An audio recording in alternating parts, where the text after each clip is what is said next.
the big unlock with Zero is that everything is part of the same system. It's all owned by the same chain. There is no separate entity that's deploying a layer 2 or owning the DA or owning any part of the stack. The whole stack is one unified blockchain.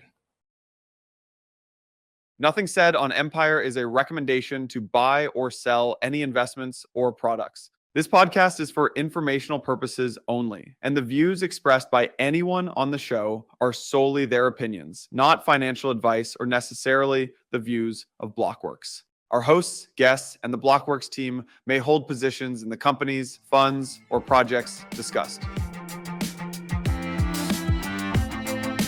Welcome back, everyone, to Empire. I'm really excited to have this pod. I was with Bryan and the LayerZero team last week in New York where they announced Zero. I've known about this coming for a while. When I first heard the pitch, I was blown away. I mean, I've been in the space long enough so that my what really excites me is the bar's higher now. But when I had that conversation when Bryan came to me, I was genuinely blown away as someone that is now trying to build and bring businesses on chain. I think it just opened up my mind. So Raz, Bryan, welcome to the show. I'll let you guys introduce yourselves for the context, just for the audience, and then we can go from there. Before we get started, though, full disclosure, I am an investor in LayerZero. So, of course, a lot of this discussion will be just objective and gloves off, really, because I think it's, but, obviously I'm biased. So, anyways, guys, welcome. Thanks so much for having us. Quick intro, Bryan Pellegrino, co-founder and CEO of LayerZero Labs, and Raz.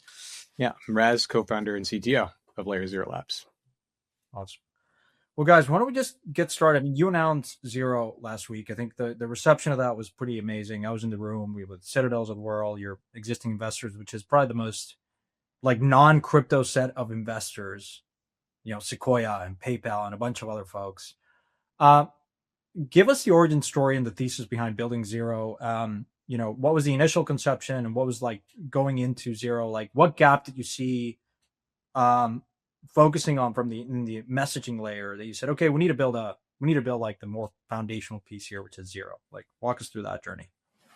Yeah, I think one thing, obviously, we sat in the middle and continue to sit in the middle of all the different chains, all the different architectures, right? So I don't know that there's another group in the world who's gone as deep in every different VM and architecture as we have. Because when we build a new endpoint on Solana, we have to rewrite it from scratch with the SVM, and we have to figure out how you deal with dynamic dispatch and memory, all of these different things that go into it. And then when you build on Ton, you have to figure out how Ton deals with sharding and what that looks like. And so we had gone really, really deep in that. Again, I think we are deployed on the most non-EVMs out of any org that exists. We found crits in a huge amount of these systems. We've gone very deep. We've worked very closely with many of these teams. So we understand the trade-offs that people have made. But really the origin story of how this happened was Raz was really generally just frustrated with this space in general. I lean a little bit more pragmatist sometimes. I've been in the space since 2011. I've seen lots of evolutions. He came in a little bit after that, but really, really, I think both of us believed deeply in the early vision of Ethereum. And so he was complaining every day, every single day about the state of the world and the Ethereum basically saying layer 2s inherit the security of the layer 1. And he was just that's just fundamentally not true. And he didn't understand why this basically is being propagated. It's not layer 2s can exist. They can be, they just didn't in the state of the world, inherit the security. So he was complaining every day. And I was, dude, chill out. All the layer 2s are our biggest cousin where all of our volume comes from, settle down. But ultimately it just came to me being all right, what would you do? Just how do you solve this problem? What would it actually look like? And it was interesting because back then, I mean, ZK was still really nascent, but he had this really early architecture that he went and he whiteboarded. They really said hey, who knows when this technology is going to be ready, what it's going to look like. But as soon as it's done, this is the way that you solve this, right? The underlying beacon chain should own all of these things. It should be 100% one system. You have trustless community, drew out this whole thing. But it was some futuristic, 20 years out, who knows what this is sort of going to look like. And so once he did that, I think we're very early on, we were just that is like clearly correct, right? That is 100% what the world is going to look like. And then just like, I think we had conviction that, okay, like we have to build this, but we no clue how long it's going to take, no clue what that's going to look like. And then it was just like grinding away piece by piece. It took 2.5 years, right? So it was, I think, substantially faster than the rest of the world thought that it would happen for solving a bunch of these problems, but still like a very meaningfully long time of just being 100% stealth in the lab, like solving all of these bottlenecks along the way. Raz, before I go to you, I mean, like just for zooming out a little bit in context, like you built what I think, like objectively, I think the most widely adopted messaging protocol, like across crypto, right? You start off saying, look, there's going to be a plethora of chains. Let's connect them all. And there needs to be a common like connective tissue, right? So I actually, in my journey of building Inversion, your guys are one of the first ones I called. Because from my perspective, I care about onboarding users and so I care less of, if I'm going to tap into different ecosystems, I got to make sure that the end customer, the user, doesn't see degradation, right? And I think you guys have been super helpful in that journey. We've seen other folks like Circle launch Arc, and you could argue that may or may not be the right move because you're basically undercutting your customer in many ways. In this case, like, talk us through like the decision to kind of pivot to launching your own L1. Like, isn't that competing against like some of the chains that you serve, as you said? Yeah. So one thing that we've learned that I think is very interesting is, I mean, we work super closely with a bunch of chains, or a couple of chains that we have gone very, very deep with. We've done a ton with Arbitrum. We've done a ton with like all of these different environments that we've worked in developing native solutions for developers. So there are a bunch of chains that we are close with. There are a bunch of chains that we're not close with at all. And at the end of the day, we thought early on that our relationship was with chains and like that's who we served and that was the customer. And we're just totally wrong. Like in isolation, chains don't want LayerZero. They don't care.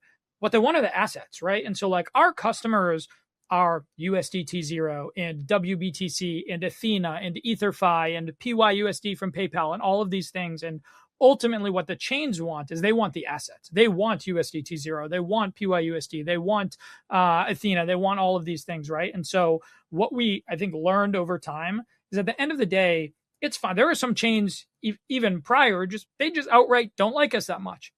And it still didn't matter because they want the assets. And like when the asset goes into the chain, not when it leaves. So it's almost exactly, right? Like you actually just make it easier to move across chains. So the barrier to exit is lower when LayerZero works. And that fundamentally is sort of why they wouldn't like you.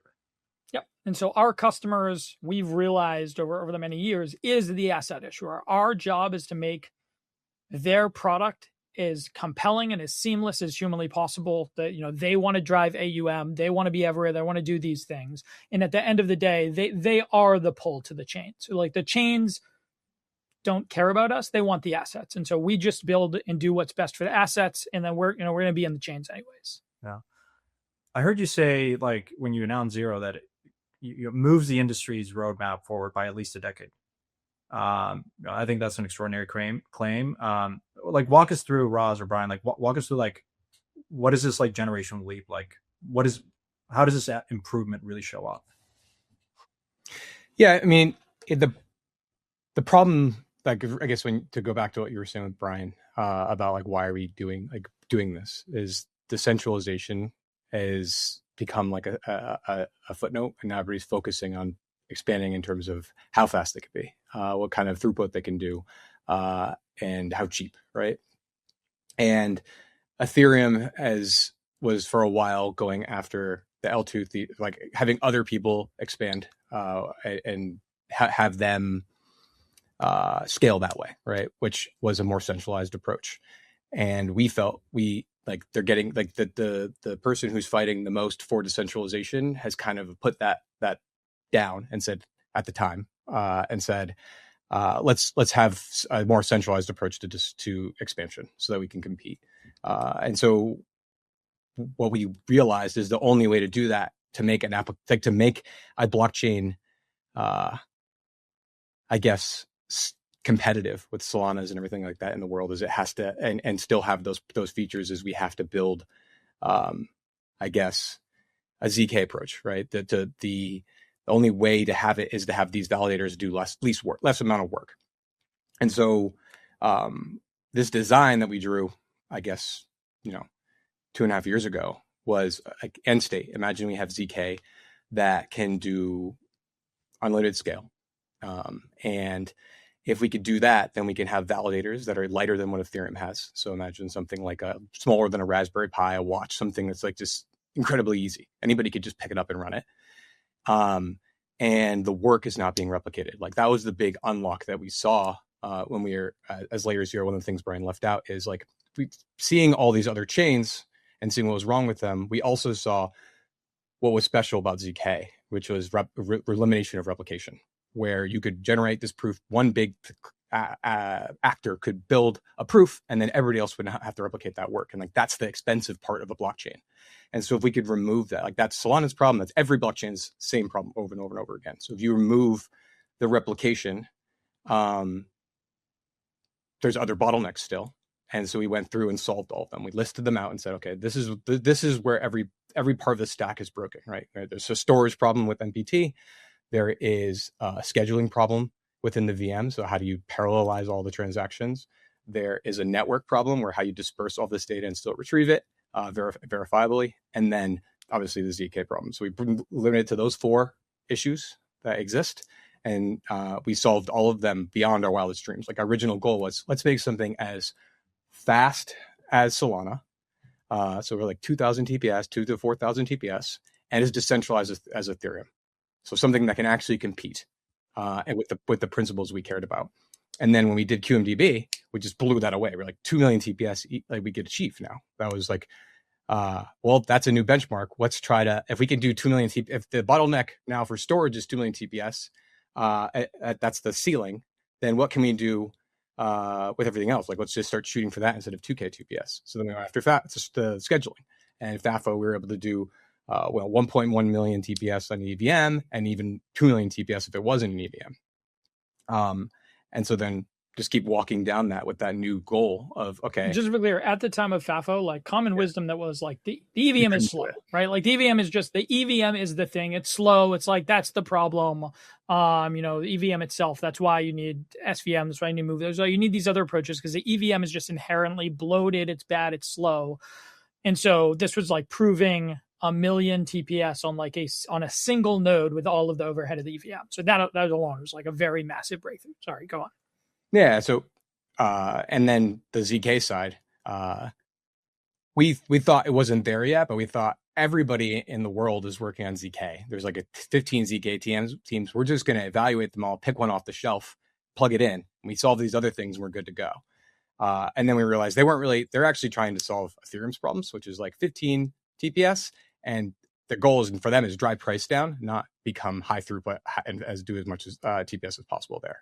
And so they're all trying to solve this one problem and not the problem that we want. And then they're also reaching this like ceiling of what they could do. This technology is older. This math is older. Their approaches are like they're all just pre-compiles now to the point to try to edge out every little performance gain they can get. And so that's where we, started looking at other new research that was coming out. And that's where we found Jolt. And we're like, this is, greenfield. This actually scales. This is where we have to go. But this is obviously just research. Let's make a production team and build that. And we know what we want to do is 2 million TPS. So let's drive towards, a terahertz cluster, like proving cluster. And that's what we're building.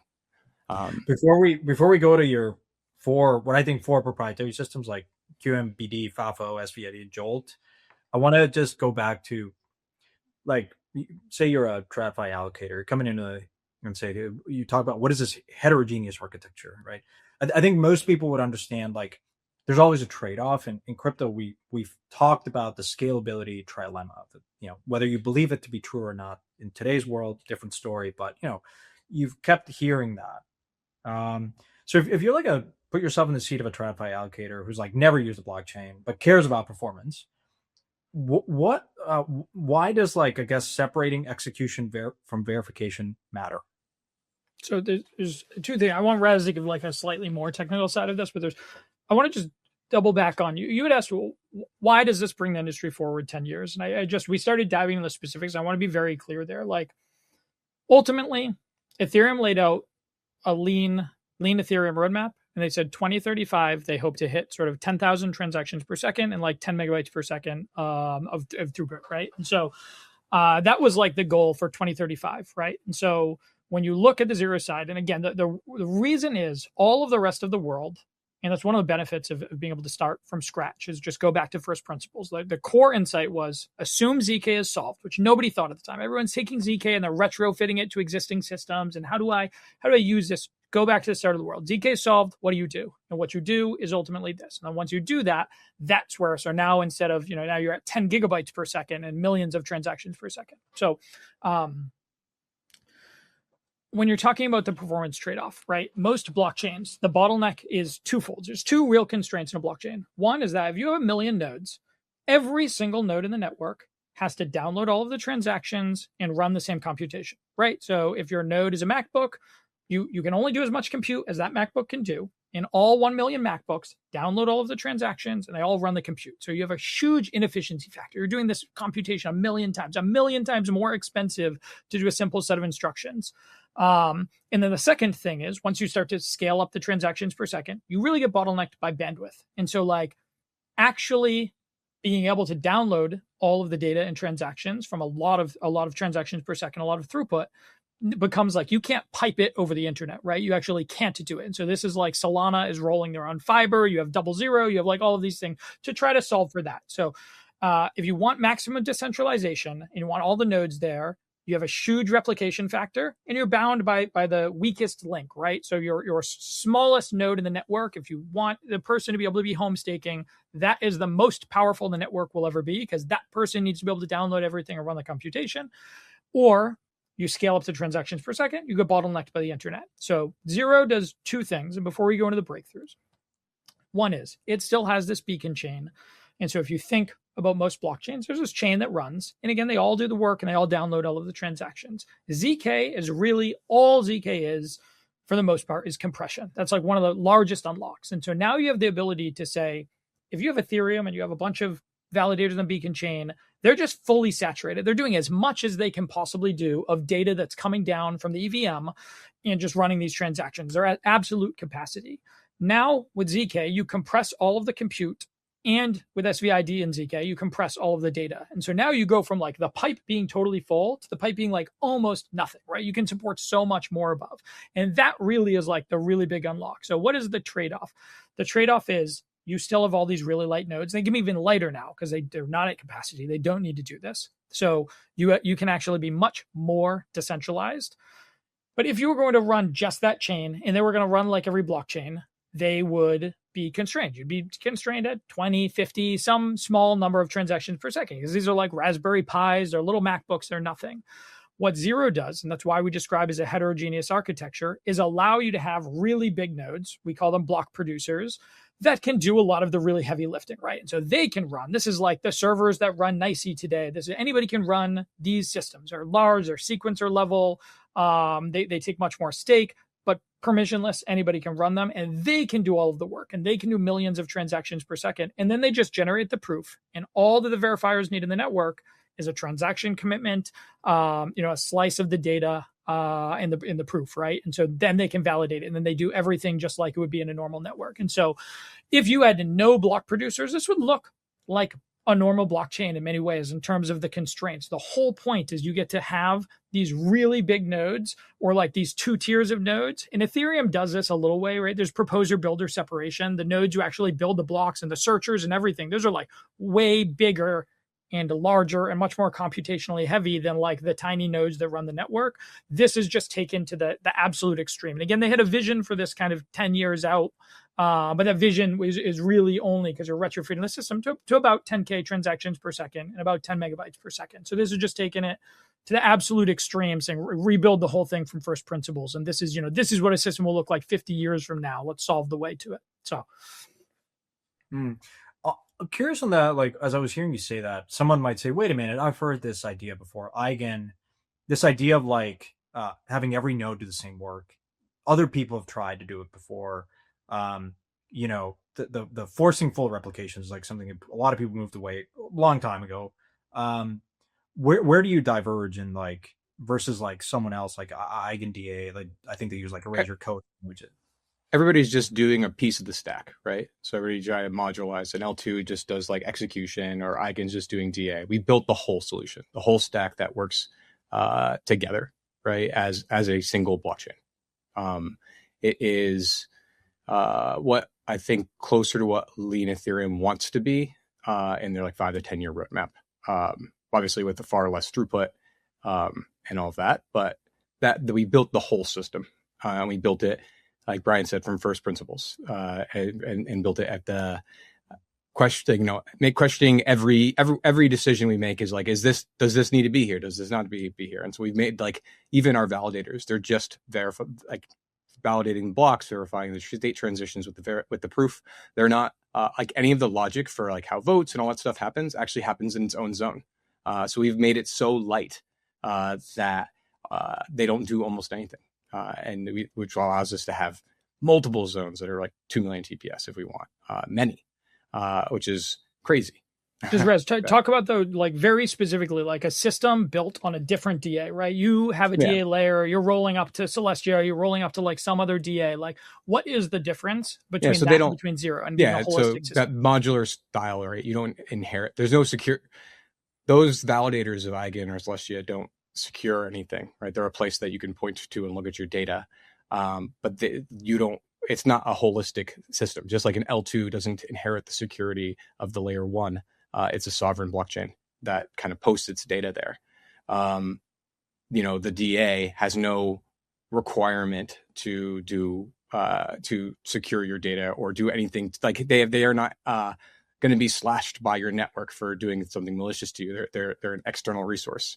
And so the big unlock with Zero is that everything is part of the same system. It's all owned by the same chain. There is no separate entity that's deploying a layer 2 or owning the DA or owning any part of the stack. The whole stack is one unified blockchain.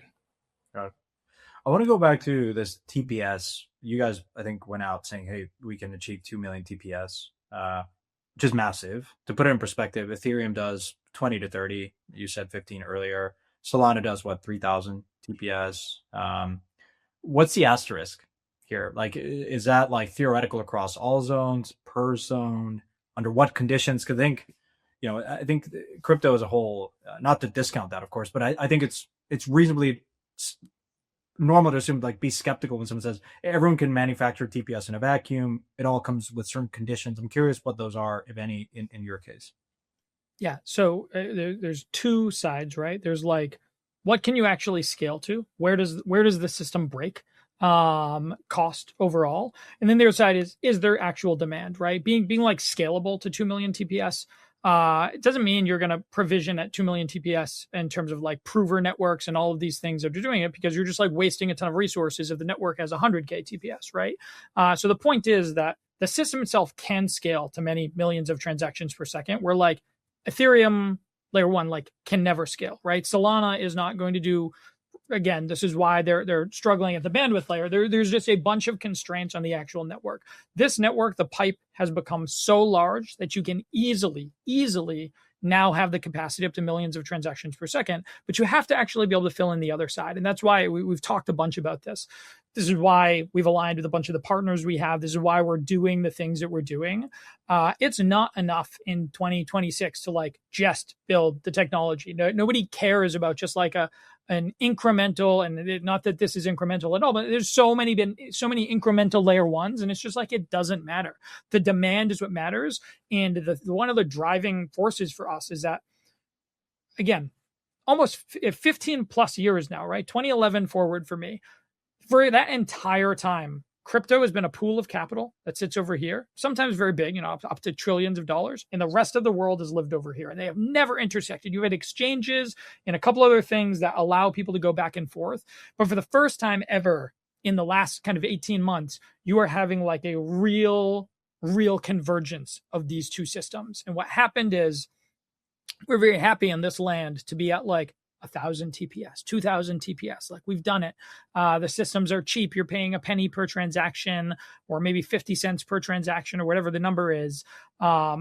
But now you have this like behemoth of like, guess what? Like if NYSE comes on, like NYSE is like 2 million transactions per second, right? Like modern systems, it's just like a joke compared to what we have. And so what happened is everybody started making these like last mile trade-offs to try to get, like, we waited our whole lives, we built a system, we've proven the value, and now the rest of the world has sort of been forced into acknowledging the power of like global permissionless systems, right? And like Tether is one of the largest holders of US debt in the world, and the largest non-sovereign holder of gold in the world. And like, this is just from like permissionless access to these things. And so now when you have this convergence happening, everybody's now saying, oh, well, we'll just like, they'll just have their own centralized blockchain, or they'll do this. And there's all of these really centralizing trade-offs that are made at the last mile that like really kill a bunch of the underlying value of the whole system itself. And so like, you have to be able to solve for the demand side, and you have to be able to say, how can you bring that entire existing world into an environment that is still like neutral and decentralized rail and can meet the demand? Because they're not going to wait for you for 30 years to catch up in the demand. They're just going to replumb the back end of their existing systems with some permissioned stuff. And like, that's it. That's the end of it. And so like, we are so fortunate that we have, $14 trillion BlackRock saying every day, like, that public chains, like, there actually is real appetite for using public chains and for driving this. And there is that everybody has seen the value of what the system can do. And we have a chance to do that, but we have to actually be able to like provide the supply side from the technology in a way that upholds the principles of the space. That's the only thing that really makes it valuable. Also, the asterisk that you wanted, there's no asterisk on the network. The proving is just a cost function. QMDB, there's no asterisk because QMDB's best case is its worst case. So they could always just do that. And the asterisk would be state contention. So imagine if the only app on the chain was after the same piece of state, and everybody was doing transactions on that state, then yes, that is not a Web3 problem. That's not a blockchain problem. That's just like an everything problem, any type of systems problem. So we are limited by that. So that is the asterisk. But imagine there are many applications, then there's not, and the state contention is not all on one thing. Then there is, 2 million is kind of just where we stopped. That's what QMDB can do on a modern SSD. Now, if we moved QMDB to run on a RAM drive, the TPS could go even higher. That's just like why at that point. So 2 million TPS is not even necessarily our ceiling, but we think it's high enough where we can talk to it. So before we round out I want to go to kind of the institutional side of the house and demand side. I think about that constantly, right? And it's where I want to go next. Rounding out the technical architecture kind of chapter here, it's like, okay, like validators download a very small subset of the data, the block data. Are there any like decentralization trade-offs? Like, can this realistically be run by anyone, or eventually, like in practice, does it like centralize around like well-resourced node operators? Or is that just not going to happen? So we built it. That is a concern, like with every blockchain, including Ethereum, right? Like you have all these other things. Your Vitalik says like anyone can run a Raspberry Pi, but let's just assume that's not in practice. Most people are lazy and are not going to do it, and so you have. It's also scary, right? Because you can get slashed. There's like a bunch of things that make it like, man, there's a lot of incentives not to do this and just put it in a pool. So many people were skeptical of Solana because like higher hardware requirements. I came to the big pivot saying, wait a minute, if I, to your point around demand, it's like, well, what's the ROI of someone that is provisioning resources in the same way that you have proof of work? Like you eventually do the calculus of, I'm going to spend all this in compute and bandwidth. Well, am I going to get compensated for that? And the calculus for that was very much so yes for Solana, but you still have centralization. Mm-hmm. Yeah. So we try to attack that with how do we attack this problem, right? And we see that Ethereum has it and everybody else is continue to have it. So our approach is we've built and are building a client that's easy to download and run without like a terminal. Like you don't need to we want to make it as accessible as possible. So anybody who cares about decentralization, wants to participate in the network can run it. We've removed slashing at the validator level. So only the block producer, but the block validators don't do it. So we want it to be much easier to do and participate in the network. We wanted to just make it accessible in that way. So like those are the approaches. Things like governance, right? So right now it's kind of opaque. from my perspective at least. Like, how are decisions made on these blockchains? Things seem to be kind of be done in private chats or whatever. It's just not open. So we put this governance also part on chain. So it's within the validator network that, like, within your app, proposals to add new zones, add change configurations, increase the TPS for a zone. All of that will pop up in your application that's running the client, the validator, and you can participate in it, or you can delegate your decision to somebody you think is an expert that represents your beliefs on where the chain should go. And so we're trying to make it very easy and active to be an active participant if you care about it. Right now it's just scary. Like, even like, if you don't have a technical background and you're not like really interested into this stuff, and you're okay with like the risk, like if you lose internet at home, like if your snowstorm happens or something, you're just getting slashed. Like, that's crazy. And that definitely a barrier to entry, where it makes everybody wants to run it in the cloud.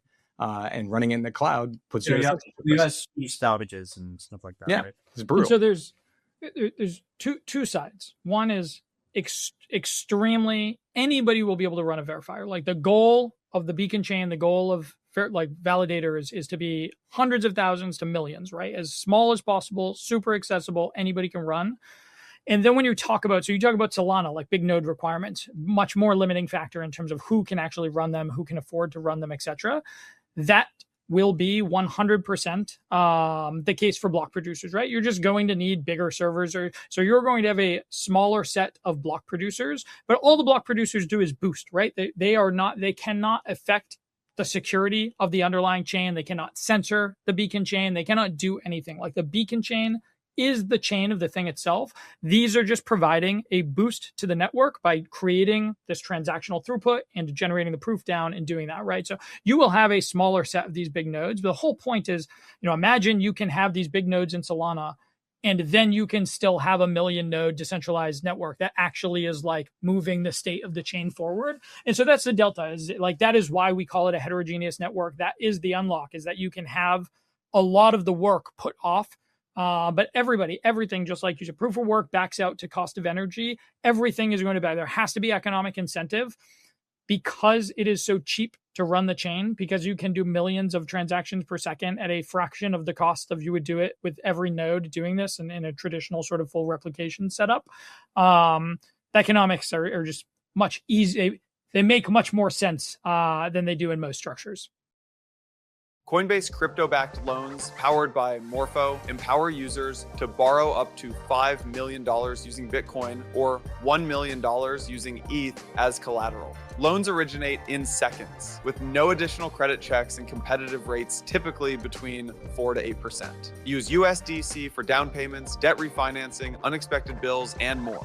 Repayment anytime with no fixed deadlines. Over $1 billion in loans have been opened through Coinbase to date. With the Coinbase app, you can manage crypto-backed loans with ease. To learn more, click the link in the show notes.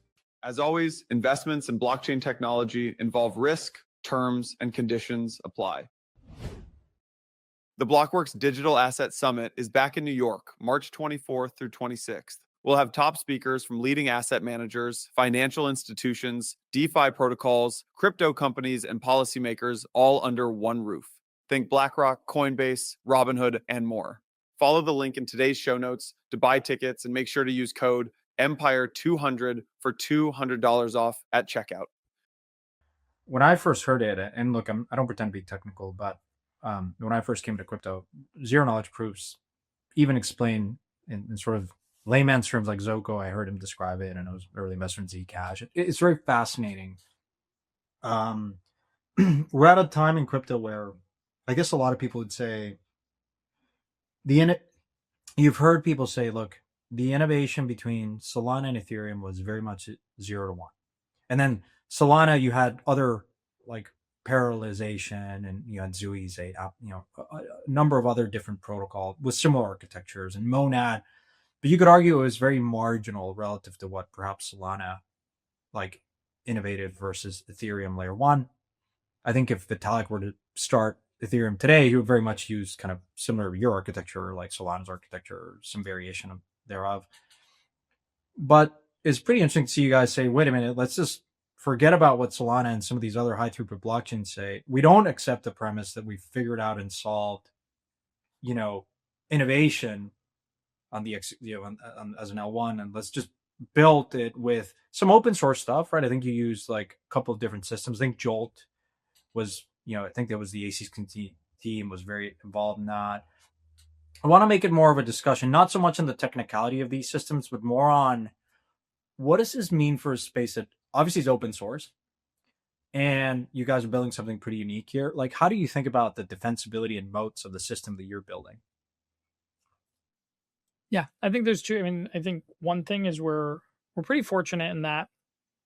Well, Jolt is definitely on the ZK piece for like the ZK VM. That is something that like originated Justin Thaler, Michael Zhu, like they were the origin of that work, and we've sort of taken that and together productionized it in full, and then we build out our own prover, and again moving to this terahertz proving cluster and like all of these things, right? So that is one, but every other component of the stack. So QMDB, we invented, we originated, like we built from scratch. FAFO, same thing. SVID, same thing. And then the proving, the GPU prover on the Jolt side, Jolt Pro, 100% ourselves. So like they're like part of the defensibility is in the innovation itself, like in just knowing that. But then also like the world is changing a little bit. It's very interesting. There's been a lot of discussion. So like Optimism just had this happen yesterday or whatever. We're base basically like forked the OP code and are like running it on their own thing. I think there's a lot of conversation to be had about that. It was the same thing with LayerZero ultimately, right? LayerZero came out. We had other people sort of copy the architecture. It is very hard to retrofit an existing system to do this. This is why, again, ETH is like in 10 years, we'll be able to get like, 1/1000th and sort of 1/200th of the way there. So it's very hard to retrofit an existing system. So we are first. We have created from scratch 100% of the underlying infrastructure. And one thing that we've been very good on the LayerZero side is like, we have $100 billion+ of assets built on top of us, hundreds of billions of dollars moving across us. Like we understand how to bring real usage, how to bring something to market, how to actually, I think people get really trapped in the noise. I talk about a lot of people get stuck in POC hell. People get stuck in wanting to have a big name that's not actually going to move any messages. I remember at the time that there was a huge governance forum in LayerZero for Uniswap. And we went through this battle with everybody publicly. Everyone wants Uniswap to be built on top of them. At the end of it, we realized like that is going to send one message ever. It's literally going to be turn on the fee switch. That's it. That's a whole thing. Like all of this, everything would have just been for like a single point of name brand. Whereas like we go and we build out and like help build USDT Zero. And now you move $70 billion in 9 months and grow AUM by 10 billion and are driving like hundreds of millions of dollars to the bottom line. We build out stuff with Athena. We build out stuff with EtherFi, with sync pools, with all of these things. And like that drives like real value and real usage. And so I think people are going to be very surprised. Obviously, we stood on stage with the announced partners of DTCC and the Intercontinental Exchange and Citadel and Tether and Arc and Google and Nexon and on, right? All of these groups across the board have already announced that GTE is coming and GTE is building there. Like, yeah. I think people are going to be really, really surprised of how focused we are on having like real meaningful use cases very early on in the life of it. And so it is not, again, the technology is not enough. I think the moat is actually creating like ETH is amazing at the decentralization side. Again, there have been centralizing forces over time. I would say that has waned some, but in general, that is still the thing they have. But what they have is they're early and they got a bunch of sticky stuff and it has like stayed there. And it's just very hard to replicate that for most new things unless you are net new. And like you said, Solana was like this almost 0 to 1 moment, and they were able to bootstrap a bunch of really sticky stuff. Like you have to be able to bootstrap something that cannot exist in the world, right? Like at 1/10,000th of a penny per transaction, at something that can serve the institutionals where nobody else can serve them now for building some of this stuff. You just have to focus on like, how do you build out those things and take them to market, because nobody else can do it. And that's like the feedback from a lot of the institutions was, we didn't think that this was possible, and now it is. And that's like a huge unlock for them. Yeah. I think what you talked about is, as much as we have like a $2-3 trillion asset class, you still have seen very little of TradFi or the real world come on and use decentralized, public infrastructure, decentralized blockchains. And I think it goes back to this idea that like just the scalability, the throughput was not there. And as much as Solana is, you have some primitives and you have the tokenization. Like Figure is an interesting example for me. And I think when I heard you guys announce or disclose it to me, I was curious of like, from my side, I think about, okay, if I go and acquire a business or try to bring a business that we through Emerge want to bring on chain, like what's the footprint of that business on chain? And certainly like Citadel and DTCC or ICEF, that's a very different animal than like Figure bringing HELOCs on chain. Different value creation, different, both interesting in their own right. What would you say to someone that's listening to this and say, guys, like, I hear you talk about 2 million TPS, maybe the upper bound is 4 or 8. What does it actually matter? Like in practice, like, are you just saying, look, I take the strong position that like we're replacing TradFi, everything's going to come on chain and we need this type of TPS. And we finally, when we went and talked to Citadel and showed them what is possible, they just finally are coming and saying, okay, yeah, we want to build it. We want to build a zone. Is that real? Like, or where do we see most of the builders come? Like, I guess the question is like, where do you see really the industry growing and what type of demand, right? Is it the Citadels and the DTCCs, or is it just more Figure type of implementations that are more lightweight? Perhaps could go to Solana or somewhere else that, is totally fine. Yep. Yeah. So I think there's like 3 main portions. So one, like I very strongly, and I think it's very hard to disagree with this at this point. Like markets are moving from 7/5 to 24/7. Like that is happening broadly, right? And it has been proven outright that like permissionless global access to markets is just an incredibly powerful force. Tether and Hyperliquid are literally like the 2 most profitable per employee or per headcount companies on the planet, right? And they are providing permissionless access to dollars and permissionless access to like trading through a bunch of different instruments, right? And so like this is happening. No, like it is too large to ignore when they're like creating more profit than Goldman Sachs and from a bunch of other, organizations. That is happening. And like I will come and I will take that stance. And so really the question is like, there's only a couple of reasons that institutions care right now, still today. And there's really just a couple. One is fear of being disrupted. And I think fear of being disrupted is like a very powerful motivator.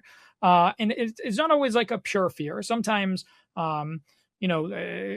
Jobs' maxim is like you have to be willing to like disrupt yourself or somebody else is going to do it. Like just seeing that there is something that could be a disrupting force and either 1, wanting to get ahead of it, or 2, realizing that in a changing landscape, maybe you can go from 6 to 1st or 2nd, right? Like that you can actually capture a bunch more in this like changing world order regime, etc. So that's one, is fear of being disrupted. Second is just pure P&L. And I would say every asset issuer in the world views it purely through this. So this is, I have some asset, high yield fund from Apollo, whatever this is.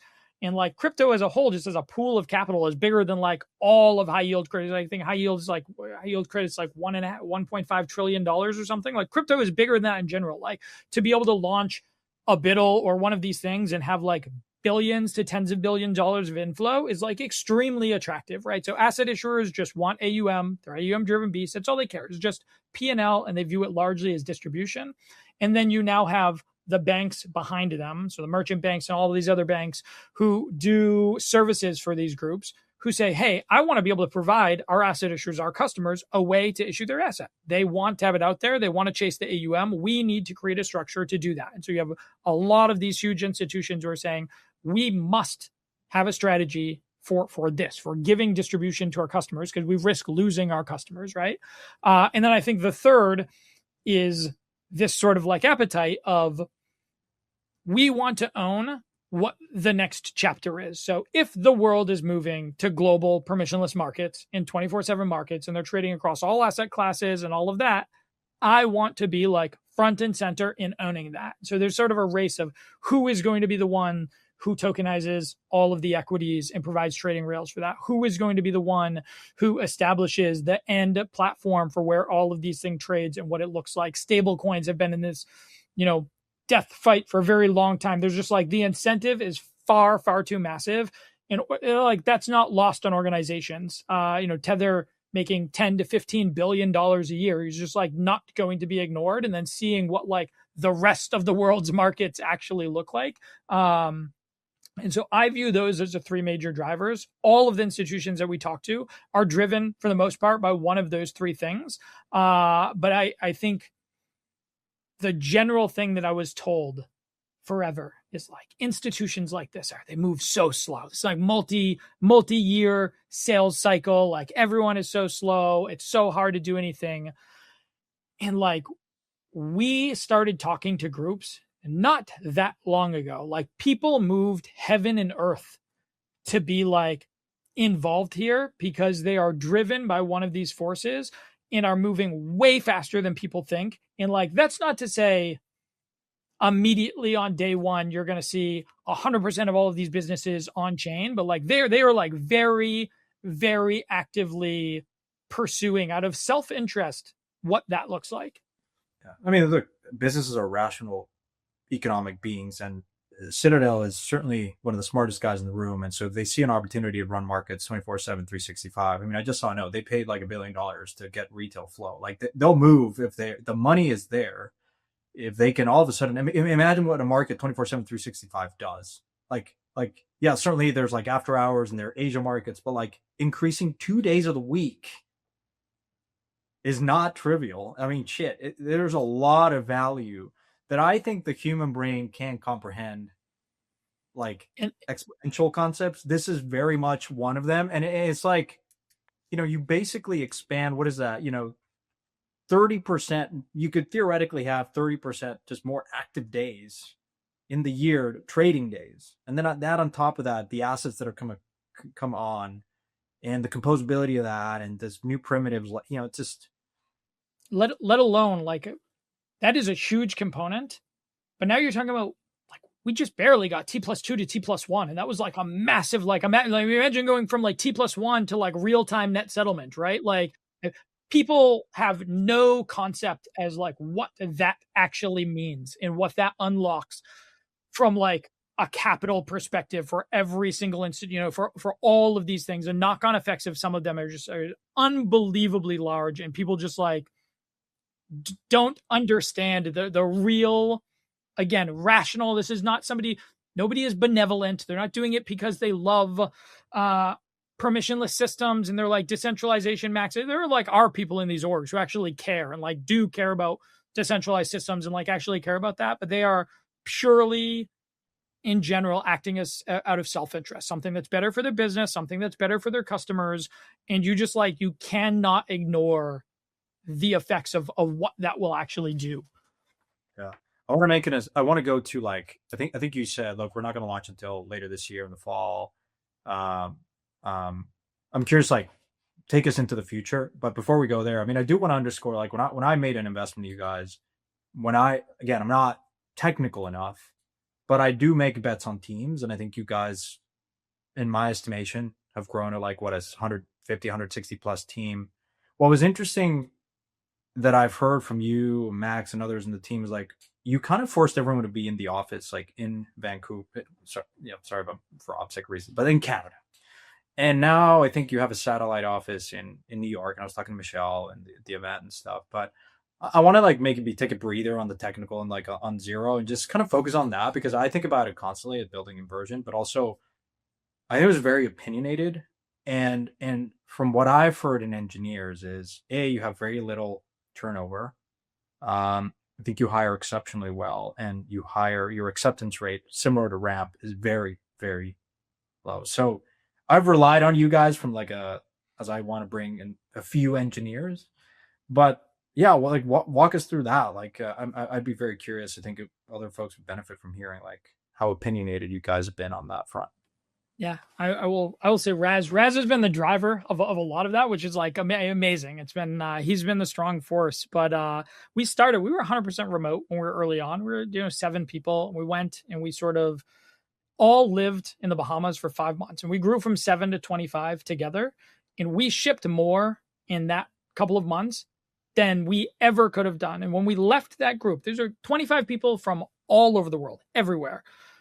And we said, we can't lose this. That matters more than anything. Every single person, either you move to Vancouver or like you won't be here anymore. And this was like, you just said, like, this is what we're going to do. And like you said, extremely opinionated stance. And all of them thought they could go back to being remote too. Yep. So, like, we had hired them and said, we're Yeah. a remote company. And so that was like Yeah. in every single one of them packed up their lives. Like nobody left, right? Everybody came. And so then it started to, I actually love it now because it is just an embedded litmus test, right? Like 85+% of the company is not from here. Most of them are from the States, they're from Europe, they're from other places. 85% of the company has packed up their lives, moved here, and chosen to do this. And like that level of conviction early on, like they are bought in to the mission. They are totally restructuring their life to come and work on this one thing. And like when people get here and the culture is intense and like all of those things, but like they have consciously chosen to like take that leap. And I think the type of people that do that are like the type of people that we want here. And so, yes, of course, I think that means one, we've been able to much harder to hire in general. It's so much easier to hire senior talent X and Y and Z. But once you find somebody who is willing to do that, like this is really, really something is we care about, they care about, and like that just does an unbelievable amount for the organization as a whole. Raz, I want to go over to you because I think you guys have managed to hire some of the leading ZK engineers, especially for this endeavor. Like, walk us through that. I mean, like, I think you didn't announce who they were, or they sort of just for a variety of reasons. But what was the ultimate driving factor for them to come join you guys when they could be doing a million things? I was told by people who recommended us these people as you'll never get them. But I guess what the real thing that drives people, the pitch is we're trying to change the world. We're trying to build this new internet. We're trying to build something decentralized, permissionless, censorship resistant. That view, that pitch of like what this looks like, and we have a real path to do that, right? Like the original goal of Ethereum, but like that they weren't going to get there fast enough, and like centralized chains were going to win, and that this was the chance, this was the shot to do something meaningful. That vision and like being able to pitch that to them, and then see, right? Because they heard from people they knew, like that we have the amazing engineering team. We have the part of it is like we have this crazy culture of we spent a lot of time, like myself and Isaac, our chief architect, spent a lot of time going through this interview process of how we figure out who is a good engineer. Like we engineered our engineering process over months so that we know, like, based on how long it takes you to answer this question, whether you're an A, B, or C. And we filter out engineers so fast early because we're so good at that at this point that by the time you hit to the third or fourth round, you are exceptional. And it's just about how do we convince you to move your life to come here.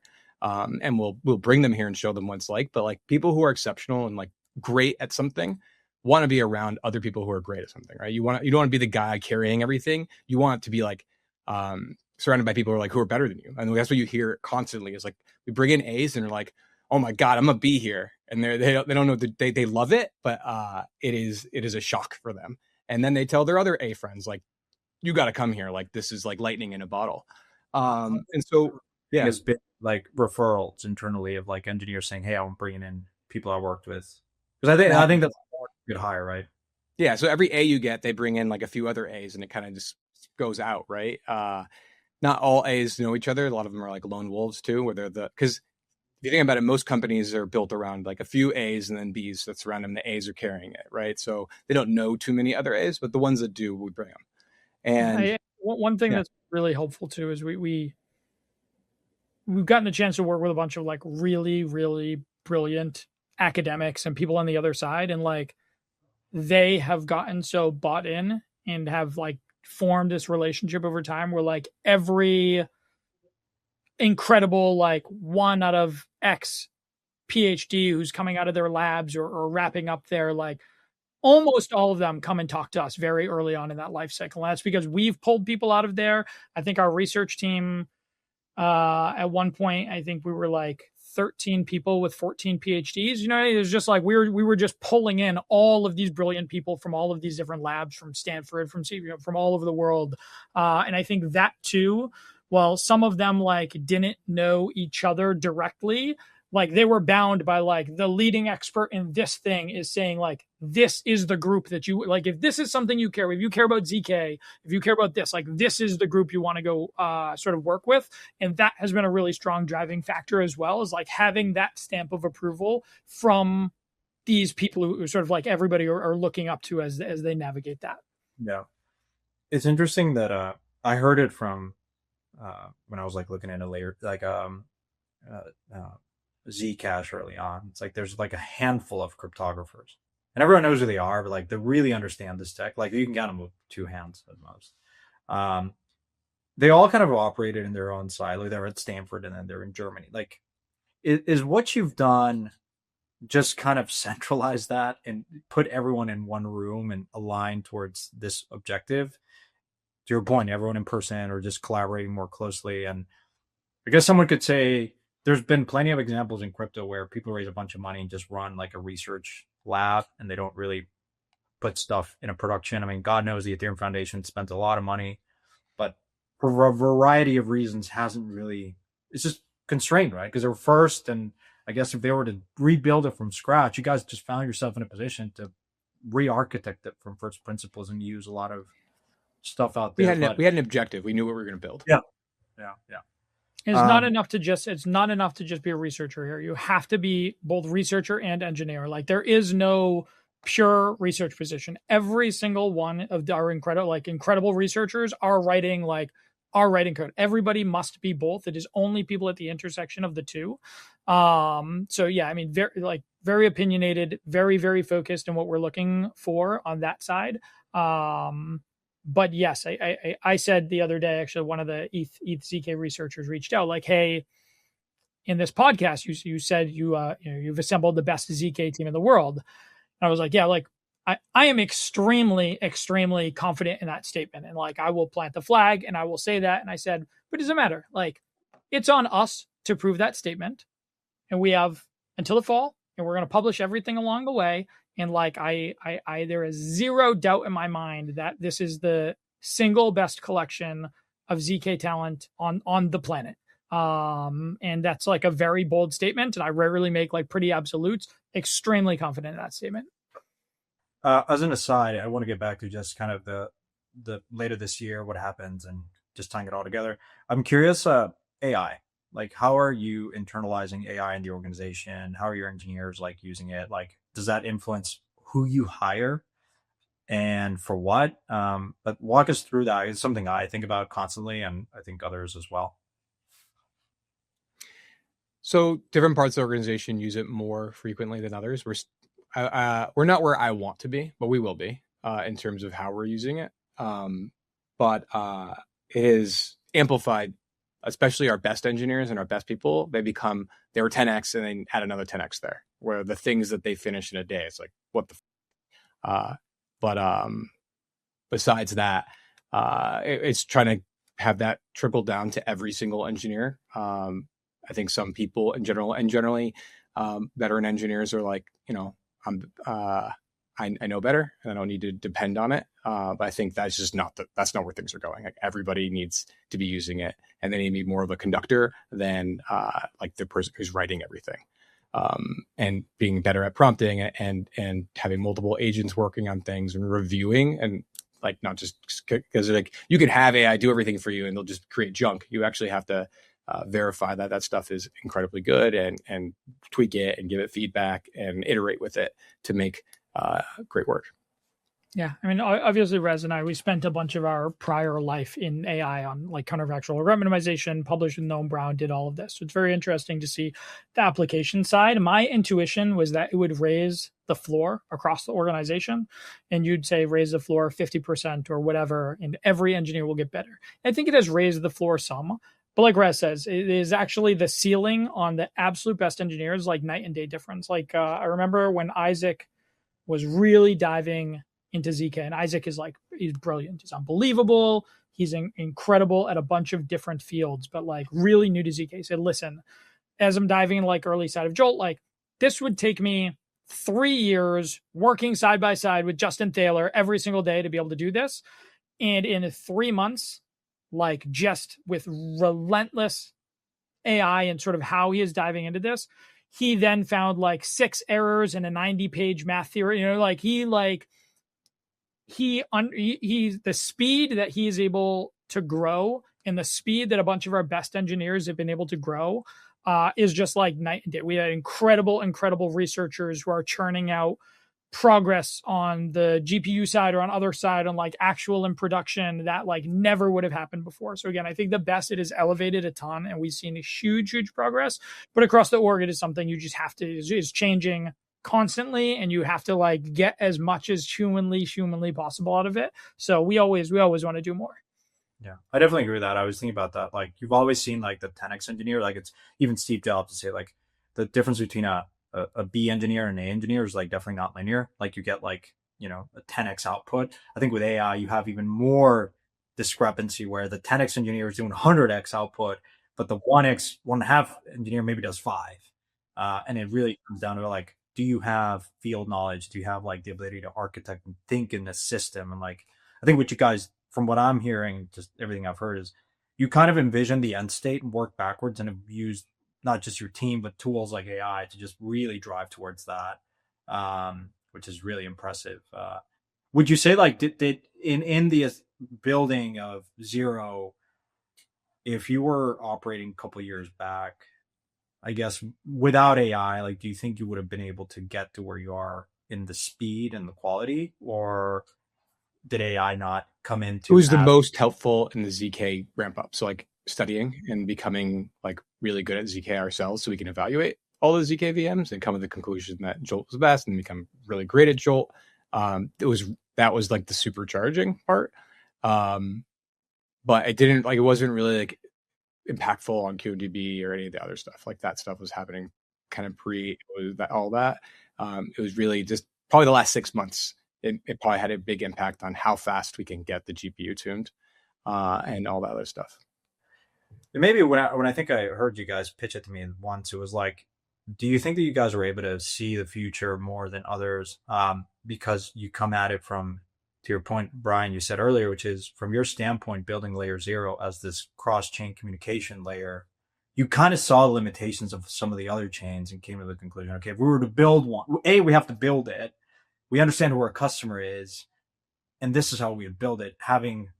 Because again, the reason why I went to you first when I thought about launching my own is like, from your vantage point, you actually have the most amount of insight into this disparate set of systems that are increasingly more connected, but you understand where it breaks, right? Yeah, I mean, I think it's made a huge. You talk about like right to win and what that looks like. A huge amount of early insights of why are these systems, or like where do they break down? What are the trade-offs between this approach to sharding versus this approach to sharding? What is the the breakage in this scaling system? Like Aptos Shardines did 1 million TPS with a move VM. So like rip out the EVM overhead. We hit 1 million TPS, but when you break it down, it was still like a bunch of nodes. There were really large supercomputers that were co-located in like a single data center. So like why? Like why can that not be? Why was that only hitting like 33,000 transactions per second per node? It's like, oh, it's actually like the physical storage layer in that. And so like every one of these things, you start to see like what are the constraints of the system? Where are they making trade-offs and where do they break as they're scaling along one of these vectors?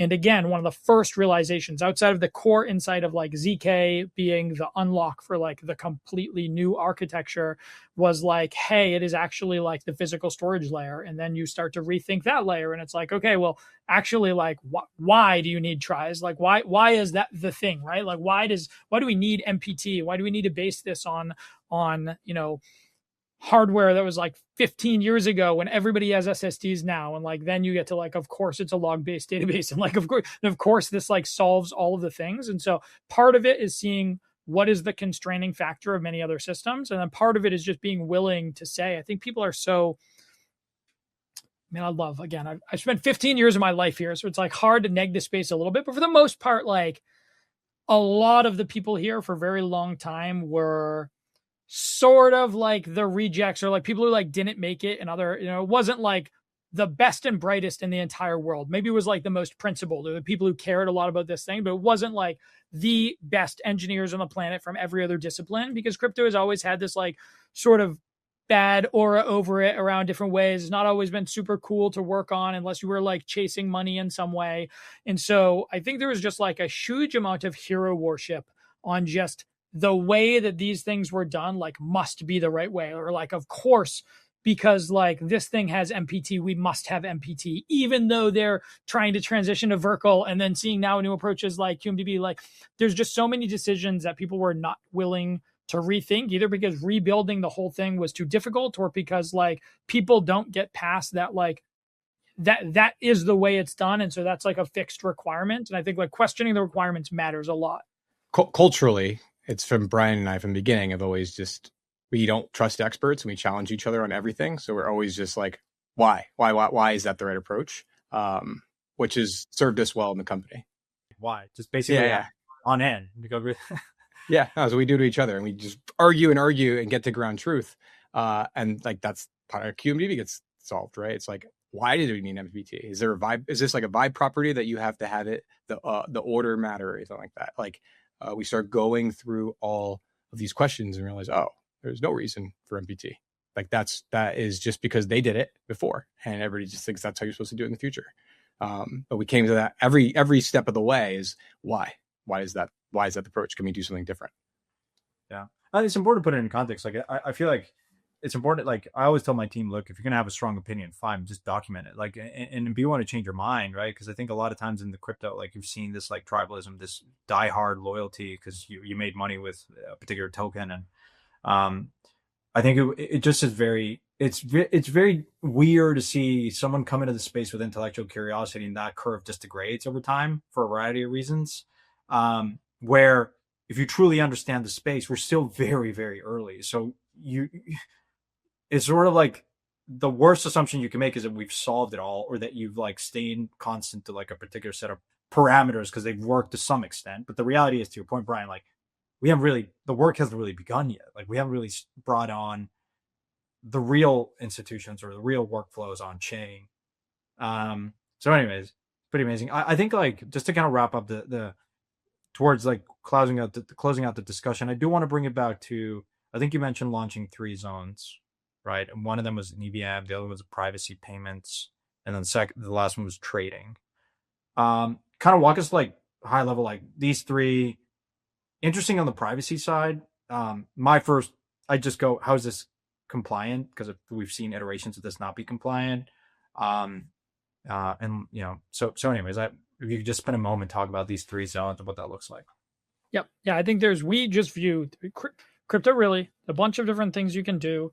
But the 3 things that have product market fit more than anything else is like general purpose smart contract zone. You want people to be able to come and deploy, but the things that we think the chain itself, Zero, needs to like have an opinion and internalize and like build the underlying infrastructure for is global markets. Again, it is just this very, very strong thesis that the world moves from 7/5 to 24/7, moves from local markets to global markets, has permissionless access, trades across many different asset classes, all of those things.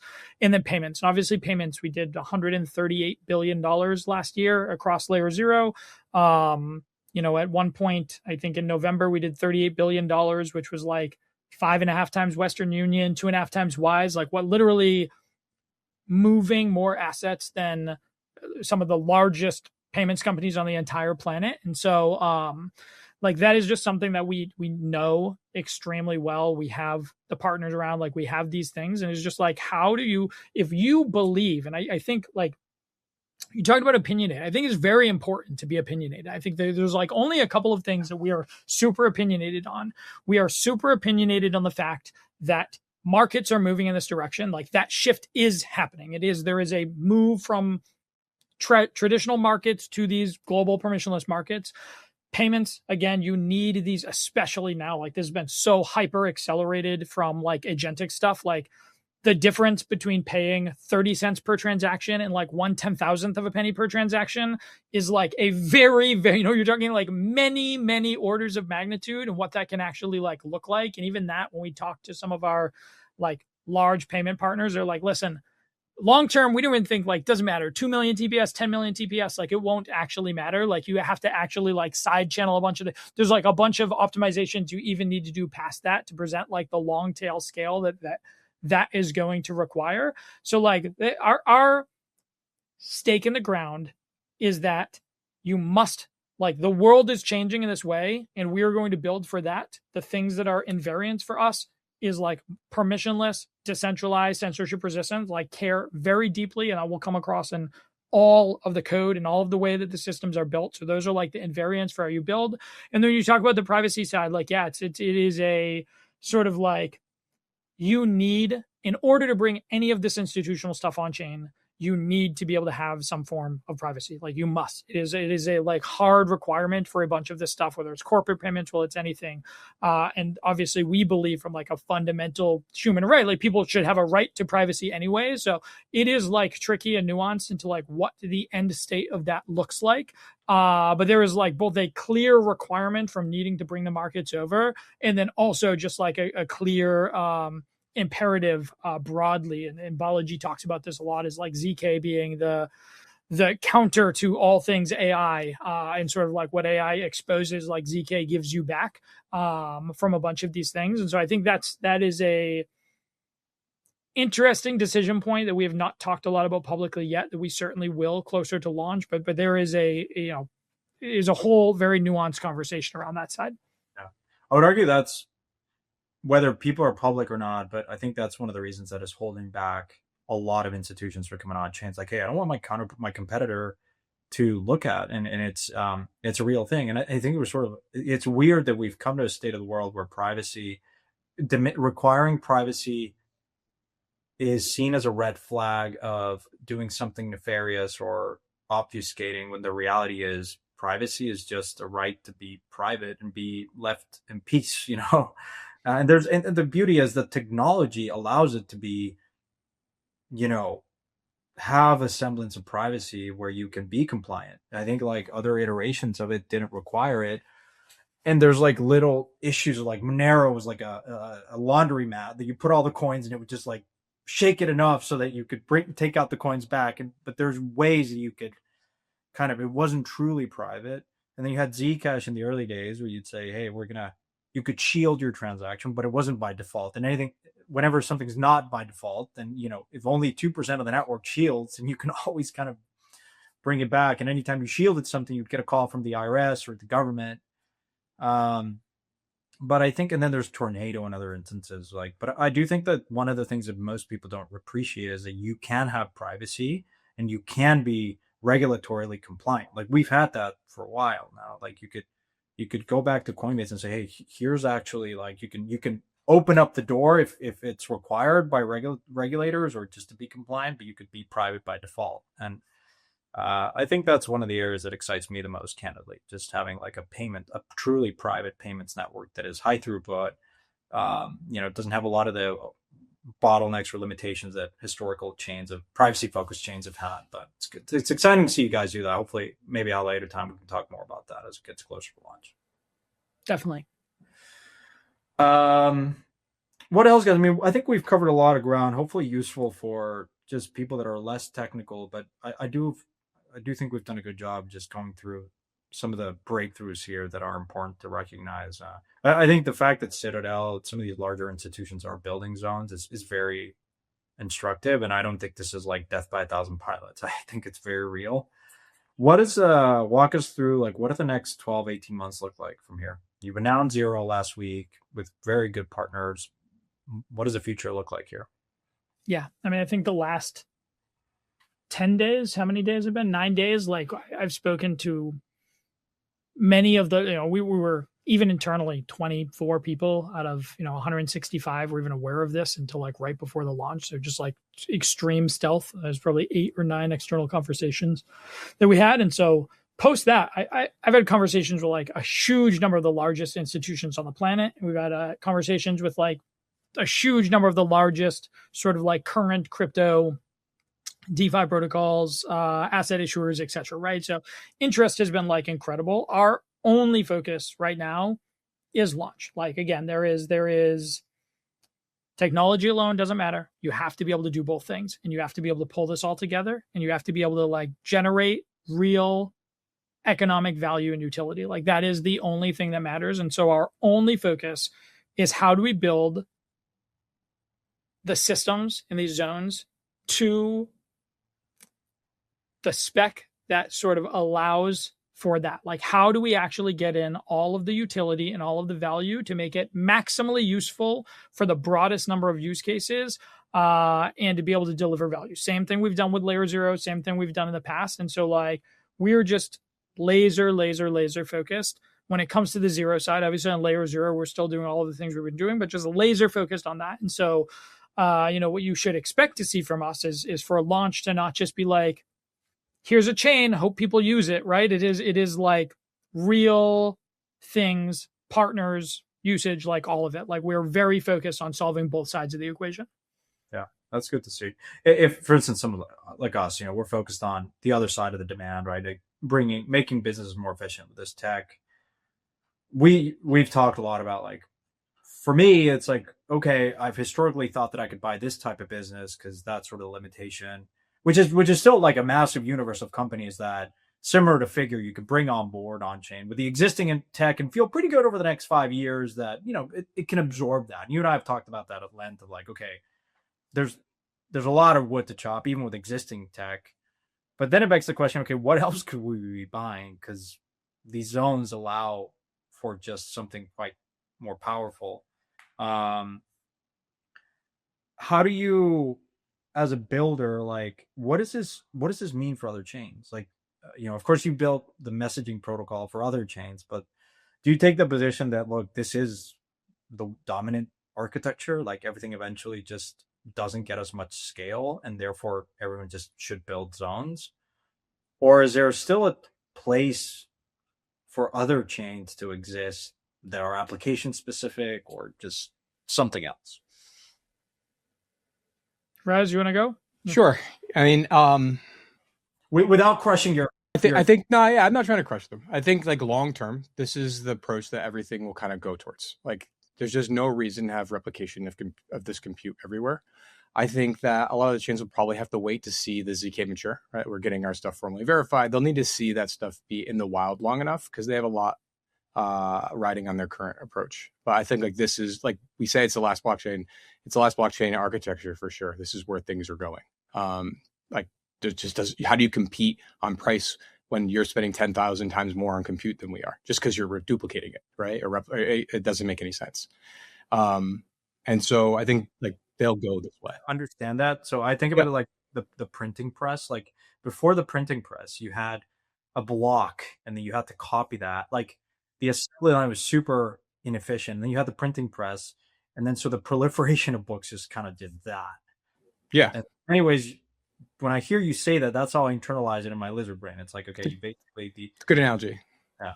Yeah. Like, you can't reason by analogy, but, the human brain needs to comprehend it through analogies. Right? But. For sure. And so we think this is where things will go. I mean, Ethereum's... like we came up with this and we started working on it 2.5 years ago, thinking that the reason why we did it is we thought no one was going to build this, and we wanted it to exist. We wanted to, something to compete with the fast chains, but be as decentralized as Ethereum. But Ethereum, since kind of their lean roadmap that's over the next 5 to 10 years, is headed in this direction. So I think like you're seeing them go there. I think others will slowly start to follow. This is the way things will go. And like in terms of like unlock, one of the analogies that Isaac used to use is he says, currently we have like edge network, like for like phones, right? And like what we're bringing is 5G, and like the things that you could build on 5G versus edge, right? You couldn't, like back then you wouldn't even thought of, right?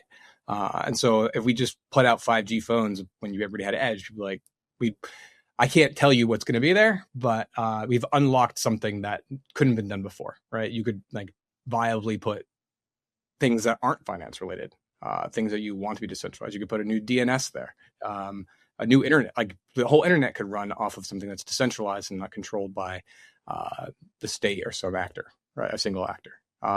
And that's the future we want to build. If you're an investor listening to this, I think where I've I think it serves you well to update your priors. If a category in crypto has not worked before, when you look at something like Zero, immediately your brain should be like, okay, what has failed before with the current architecture and infrastructure, and why did that fail? And if it was a dependency or a technological constraint, to your point, if you were operating on edge, well, maybe Uber would have gone off the ground. Mm-hmm. Tube wouldn't have gone off the ground. And because you have 3G, or in this case 5G, to your point, then it serves to revisit, a bunch of categories in crypto that have just not been able to get off the ground for that particular constraint. And so I think if you're listening to this and thinking, okay, I think that's where your brain should be going. It's like, what are some of the use cases that just haven't worked? Because to give you an example, like prediction markets couldn't have worked. Like Augur, for instance, or some of the other prediction market like Gnosis. I was an investor in them. I don't think they work because you didn't have a stable coin to settle. And if you have a volatile instrument like ETH, it just degrades the user experience, right? But if you have a stable coin and you have a more performant, chain, then you could see how, Polymarket would work under that environment.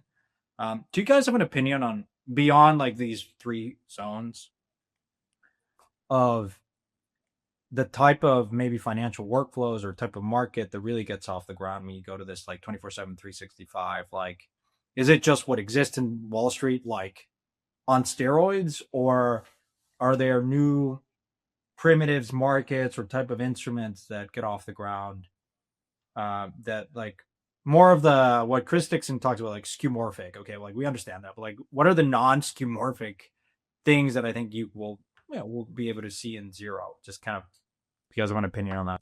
Yeah, I mean, I think there's a bunch of things, right? And so, I mean, when you talk about prediction markets, there's just the article that the Fed wrote about like Kalshi predictions being like lower margin of error than like the Fed prediction thing. There's all of these crazy things of just like information sets that basically get leaked through these alternative markets that get built around it, right? And some of that is like access, some of that is ability to like create these markets anywhere, and some of that is like viability of actually having them. And so I think you're just going to see like payments is just a natural. I mean, payments has been talked about like ad nauseum everywhere in terms of like what that looks like, and there's all of these pieces to solve. Right there are no really great. There's no really great like FX settlement on chain. There's no really great like way to actually go from stablecoin to merchant directly and deal with settlement windows. There's like all of these things that are happening that people are trying to solve. There's a bunch of stuff again. Agentic side, like let's take that out of it because the area of what that could look like is just like an insanity at the rate that things are moving in terms of like what that actually looks like around. But I think you're talking about ideally every market that involves anything that can live on chain. And so again, I think metals have been really like the 0 to 1 of metals on chain over the last little bit, of like Tether going from like nothing to like the largest non-sovereign holder of gold in the world, from Hyperliquid doing like many billions dollars a day of silver. All of these things like happen like that, right? And so you're talking about like the more that these markets are open and the more that there is like a convergence of how these things trade, like capital just wants to be there's like a couple of sides. You want to be able to be, whether that's protected in a way and in like the way that markets are structured now with prime brokers or like whatever that might look like. But it's also like nobody wants to have to like deposit to somehow move money into here to be able to trade this market and then go over there to be able to trade that market and then like withdraw it to a bank and to send a wire to trade this market over there, right? So like the more of a convergence that you have on these things, I think is like a massive compounding knock-on effect of just like what can actually be served, because liquidity is just like there and available, and it is like much easier to take these incremental positions in a way that just like makes zero sense to do when they're really, really disparate by platform. Yeah. I think like we're going to be sitting here in maybe 5 or 10 years time and said, gosh, yeah, it was pretty obvious. Like the financial system was like predates the internet, and all these current workflows, T+3, T+5, all the friction that exists in the system, was not built for the world of AI. And if you think that, agentic commerce or whatever, like, AI can't interact as easily in the current financial system. And so it's like sort of the direction of travel is very clear. The nuance is like, how do you actually implement it, right? And the thing that I've always felt when people talk about, like, for instance, real world assets, it's like, okay, well, yeah, like you're bringing a real instrument on chain. It's not like digitally first. And that, I think, is where friction continues to exist, will probably continue to exist. Like, you have to trust someone when you're tokenizing real world assets. Like, someone needs to verify that. Someone needs to inspect it. So there's, I guess, like certain businesses that like continue to survive in this world, like an Oracle, like Moody's and S&P, phenomenal businesses, because they sort of put their stamp of approval to things. So an intercontinental exchange for a $2 billion check in a poly market, largely driven, because of like data. Like, that's like their express, like the data itself is valuable and fascinating. And they have a huge business through data, right? Like, absolutely. Most of these things do not just disappear overnight. One perhaps parting question that I just obsess about is, like, in this technological, like, disruption, creative destruction of AI, certainly what you guys are doing, like, who in the old guard stands to benefit the most? Because you could argue there's like a whole slew of companies that just die naturally because that's sort of the effect technology has. But there's some other businesses just become more durable or just continue to compound because they have a moat. Goes back to the Morgan household concept. Like, there's just certain things never change, even though technology comes and revamps the experience. I think you could argue the financial system is just due for a massive, massive disruption. Within the financial sector, are there like legacy firms that you'd say, hey, these guys are like, they're going to use zero, they're going to be made vastly more efficient? Or does it allow for like a hyperliquid to just crush Wall Street as we know it? Like, where do you stand in that, like, opinion? So I think a lot of it, I think we'll know, little play on words, I think we'll have a lot more clarity after clarity, right? Like a lot of this is like how much, like, where does the world move in regards to our, like, in a world where it is just open systems and anybody can sort of like compete in any of these environments, whereas right now it is like deeply entrenched in many ways, versus a world where like there's, like stable coins can't pay yield and this and that, and this, like, this marginal change in the system. There's like just a natural push and pull. And I think that is like sort of going to define how quickly that disruption comes. I think, again, you will have groups like a Tether or like another group who sort of like take something to, I mean, prediction markets are sort of a form of this anyways, of like taking a possible vector of a intersection of things to an extreme and maybe getting so much adoption early on that like the world reshapes itself around these things. Like, the world has kind of now started to reshape itself around stable coins, right? Like, there was a small idea and arguably like a lot of the stablecoin issuers got chased for many years. But now the world is totally reshaping itself around stablecoins itself and around the technology. And so I think it really depends on how some of that stuff develops. And on the application side, like, certainly there are parts of TradFi that are like much more exposed than others. But I don't think it's just like an immediate switch overnight. I think you're going to see, like, our view has always been like, people, there's a natural question of, hey, you guys say you care about like decentralized neutral systems, and yet you're working with like all of these huge, large TradFi players. And it's like, that is like a totally reasonable thing to ask. Our view is, what you don't want is the way the world was headed, where, like, again, you're making all these centralizing things and everybody is moving to their own permission chains because nothing can service what they actually need. Like, what you want, even like we have stablecoins. Stablecoins are just fully centralized things, right? Like, it is permissionless access, but they have the ability to seize funds. They have the ability to enact enforcement. They can do all of these things. There's a central issuer who is holding the collateral. There's like all of these things that happen. And yet, like, we still would way rather have them built on neutral permissionless rails than anything else, right? What you want is the rails themselves to be neutral, decentralized, permissionless. And if you put all of these things in that environment, overall, like the freest option is going to like, you want them to be able to compete on that playing field versus it just being like, oh, great, new backend, plug in the new database. We all have an upgraded system in TradFi and like nothing changes, or that you do it in a way that is super centralized and we end up with just like an even worse system that we have now for the end consumer in many ways.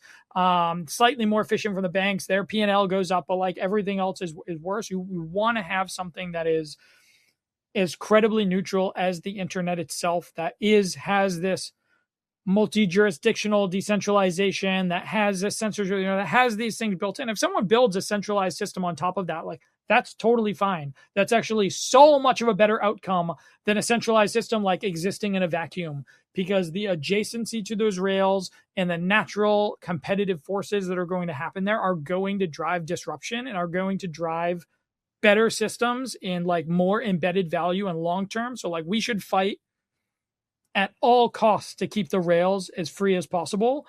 And then what gets built on top of those, and like, again, stable coins being a prime example now, I think it is like only a positive factor in the long run to bringing things to those rails and allowing competition and freer options to exist over time.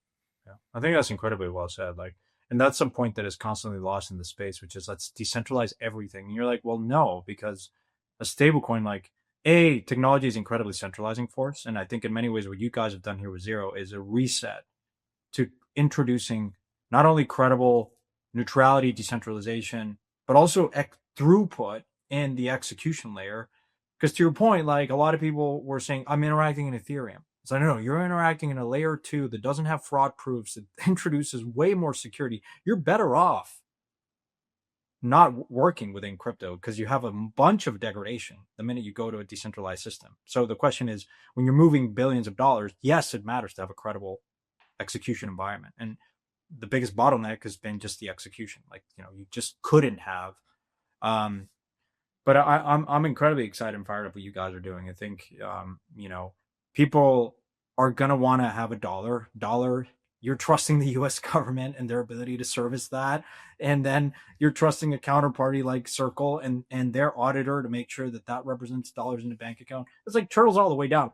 There is still going to be trust, but I guess like you do want to have at least the transparency that these systems provide, even when you have privacy, but you still have a transparent system.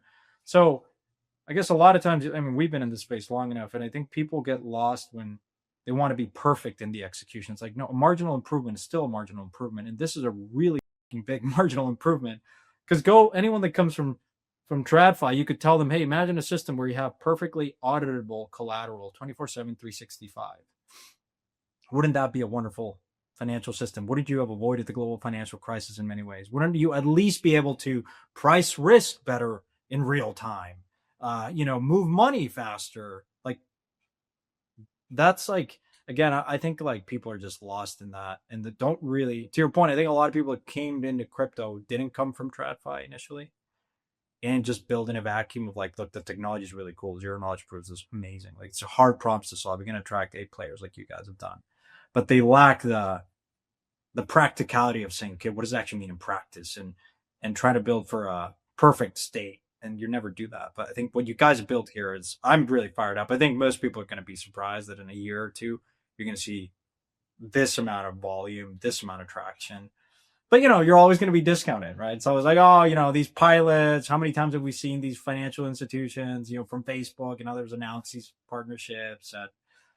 But I'm rooting for you guys. I don't know if there's anything that, Raz, you've been quiet for a minute. Is there anything that you guys haven't talked about, either publicly or like in a lot of the podcasts that you guys have been on, that you guys want to just underscore in this discussion? I guess the one thing that to add to Brian's thing on clarity, it's like, regardless of when that happens, the institutions that will do well, though, I think, are the ones that embrace and try to do it with the technology. Like, we found some partners that are, like he said, moves incredibly fast, because like they see a value in it. they want to do something with it. And the ones that stay behind and are conservative and don't want to embrace the new technology, like this is just from a financial system, blockchains are just better in the same way that you go from pen and paper ledger to a centralized computer database. Like a blockchain is just that next leap. And so if you stay behind and use the pen and paper, someone's gonna eat your lunch.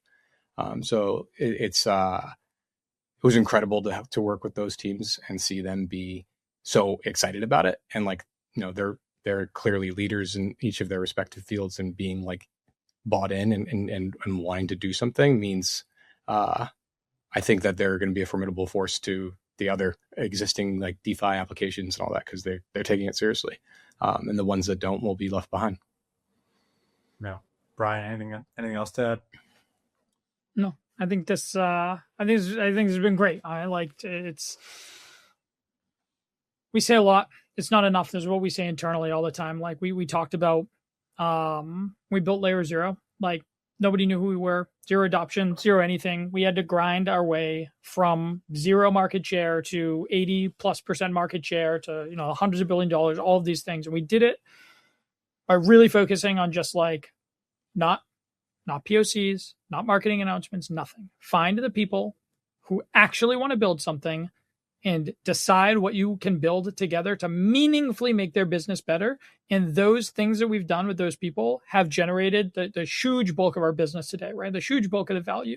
And when we went to TradFi, and I still think even just from purely interop and LayerZero, so I think people are going to be shocked at some of the stuff that is, even just like FCAT, Fidelity just announced that they're running DVNs and they're like doing stuff like, I think people are going to be shocked at the amount of institutional involvement that we've had on that side. And obviously a bunch of the Zero partnerships sort of like highlight this, but it was the same thing. I told the team, like, listen, it doesn't matter that we have, super majority market share in crypto. It doesn't matter. It's day one again over there. And we have to go and we have to like do exactly what we did before. Find out who is serious, build real things, and meaningfully make their business better. It must do one of those things. It has to be real. And that is the only thing we focus on. And we'll put all of our time and effort. And it is just like, repeat and replay again here. It is not enough to just build the technology in a vacuum. It is not like a logo doesn't matter. None of that stuff is going to make your business. You have to go and you have to build and solve for real use cases, drive real economic value. And that is what we're going to do. And like, again, like you said, people write it off. A lot of skepticism. It's fine. We're going to do the exact same thing that we've done. That's how the team approaches it. That's how we approach it internally. And we're going to build the things that drive real, meaningful volume and sort of shift the way that the world works. And like that is the only goal. Amen. So it's a timeless kind of advice that applies to crypto and everything else. Just go build something useful. And then, but no, it's great to see you guys do this. I was blown away when I heard it, early on. And I'm incredibly excited to see what's possible here. And I think it's going to be much faster than what folks probably on the sidelines are looking at. But thanks for coming on, guys. This has been a great discussion. Really enjoyed it. And I guess where can people find you or learn more about Zero? Yeah. Well, first of all, thank you for having us. Obviously, you can follow LayerZero Core is still the account for everything. So Twitter, obviously we're on a bunch of different social channels. Myself and Raz are both there, but we will have a continuous stream of technical partnership and pure go-to-market from now until the fall when we launch on mainnet. And so there'll be a lot to see. Great. We'll definitely have to have you guys on before that happens or when that's happening. So appreciate you guys are super busy. Appreciate you guys coming on. Raz, Bryan, thanks so much, guys. See you next time.